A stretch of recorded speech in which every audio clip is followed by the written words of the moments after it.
ఇప్పుడు ఏముంటది అందరికీ ఇట్స్ డెమోక్రటిక్ కంట్రీ. డెమోక్రసీలో ఒక్కొక్కరికి ఒక్కొక్క అభిప్రాయం ఉంటది.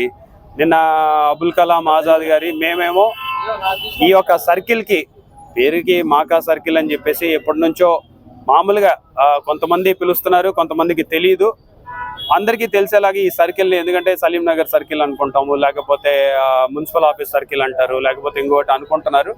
మరి దానికి అబుల్ కలాం ఆజాద్ గారిది ఇక్కడ పెద్ద స్తూపం గతంలోనే ఇక్కడ పెద్దలందరూ కూడా కలిసి కట్టించడం, మరి వారికి గౌరవార్థంగా చరిత్రలో నిలిచిపోయేలాగా ఒక పర్మనెంట్ గా చేస్తే బాగుంటుంది అనే ఉద్దేశంతో మౌలానా అబుల్ కలాం ఆజాద్ గారి జీవిత చరిత్రని లిఖిస్తూ ఒక శిలాఫలకాన్ని ఏర్పాటు చేసి జస్ట్ పేరు పెట్టాలి, ఈ సర్కిల్ కి ఆ పేరు ఉంది అనేది ప్రజలకి తెలియజేయాలనే ఉద్దేశంతో పెట్టడం జరిగింది. మరి దానిపైన ఏదో శిల్ప అనే ఒక పేరు ఉంది, దాన్ని తీసేయాలి అని చెప్పేసి నిన్న కొంతమంది కోరారు. సరే, దాన్ని కూడా మనకేం అభ్యంతరం లేదు. ఇక్కడ ఎవరు కూడా ఏదో దాన్ని అంటే ఈగోలకి పోవాల్సిన అవసరం లేదు.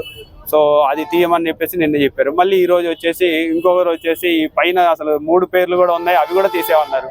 సో ఇది కూడా ఓకే. ఇప్పుడు at the end of the day అందరూ ప్రశాంతంగా ఉండాలి. ఎవరికి రాని ఐడియా మాకు వచ్చింది. మేము మౌలానా అబుల్ కలాం ఆజాద్ గారిని గుర్తించాలని చెప్పేసి ఒకటి పెట్టాము. దాంట్లో కొంతమందికి అభ్యంతరాలు వ్యక్తం చేశారు. సరే, వాళ్ళ అభ్యంతరాలను కూడా కన్సిడర్ చేస్తాం. ఎందుకంటే the end of the day నేను ఒక పార్టీకి సంబంధించిన వాడిని కాదు, మొత్తం నంద్యాలకి సంబంధించిన వాడిని, కాబట్టి వాళ్ళని కూడా గౌరవిస్తూ ఒక నిర్ణయం తీసుకున్నాం. అండ్ గతంలో కూడా మీరు చూసినారు, ఈరోజు షాదీఖానా మేము నిర్మించినాం, దానికి మౌలానా అబుల్ కలాం ఆజాద్ గారి పేరే పెట్టడం జరిగింది.